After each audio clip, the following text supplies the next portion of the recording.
লাভপুরের হাতিয়া গ্রামে বোমা বিস্ফোরণের ঘটনায় তৃণমূল পঞ্চায়েতের সদস্যের ছেলেকে গ্রেপ্তার। বোমা বিস্ফোরণে ক্ষতবিক্ষত অভিযুক্ত।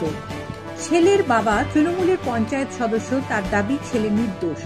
বীরভূমের লাভপুরের হাতিয়া গ্রামে বোমা বাঁধতে গিয়ে বিস্ফোরণের ঘটনায় মৃত 2 ও 3 আহত।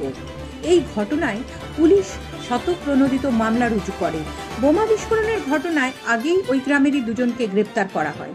তারপর গতকাল সন্ধ্যায় পুলিশ গোপন সূত্র থেকে খবর পেয়ে বোলপুর মহকুমা হাসপাতাল থেকে ফের আরও একজনকে গ্রেপ্তার করল লাভপুর থানার পুলিশ।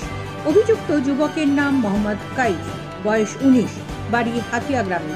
তার বাবা হাতিয়া গ্রামের তৃণমূল পঞ্চায়েত সদস্য শেখ আফসার বলে জানা যায়। তবে পুলিশ সূত্রে জানা যায় বিস্ফোরণের পর থেকে বিভিন্ন জায়গায় চিকিৎসার জন্য ঘুরে বেড়াচ্ছিল। সেইভাবে গতকাল সন্ধ্যায় বোলপুর মহকুমা হাসপাতাল থেকে বেরোনোর সময় পুলিশ গোপন সূত্রে খবর পেয়ে হাসপাতালের বাইরে থেকে গ্রেপ্তার করে। ওই যুবকের মুখ বোমা বিস্ফোরণে পুড়ে যায় ও শরীরের মধ্যে আরও পোড়া ক্ষত রয়েছে।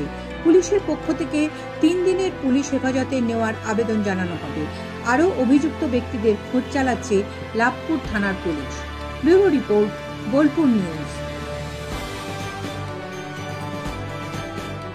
আপনার ছেলে? আমার ছেলে গরু টানা দিতে গেছিল মাঠে। আচ্ছা। এবার ওই দিকে ফিরছিল, সেই মুহূর্তে বেশ কিছু দূর চলে আসার পরে ওই বাসটা হয়েছে, সেই ফিরতে এসে ওকে লেগেছে। মানে আপনার ছেলেকে লেগেছে? আমার ছেলে বিয়ে ফার্স্ট ইয়ারে পড়ছে, সোমনাথ কলেজের ছাত্র, এবং গরু টানা দিতে গেছিল কলেজে যায়নি, এইটুকুই হচ্ছে কথা। আচ্ছা, মানে ওখানে গরু মানে ডাকিয়ে আসছিল? গরুটা মাঠে টানা দিয়ে আসছিল চড়ানোর জন্য। ও ফিট ছিল, সেই মুহূর্তে ওই যেদিকে কাজগুলো নিয়ে ওরা করছিল দুষ্কৃতীরা, সেই ধারে পাশে দিয়ে ফিট ছিল, সেই মোমেন্টে ঘটনাটা ঘটেছে। মানে আপনি তো পঞ্চায়েত সদস্য ওখানে? হ্যাঁ। মানে ছেলেকে পুলিশ জড়িত সন্দেহে গ্রেফতার করেছে। হ্যাঁ, জড়িত সন্দেহে গ্রেফতার করেছে। কি বলবেন?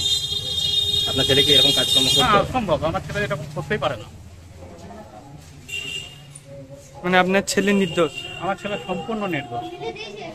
মানে এই বোমার আঘাতটা লেগেছে বলে মনে করছেন যে হ্যাঁ, জড়িত আছে, এটাই ঘটনা।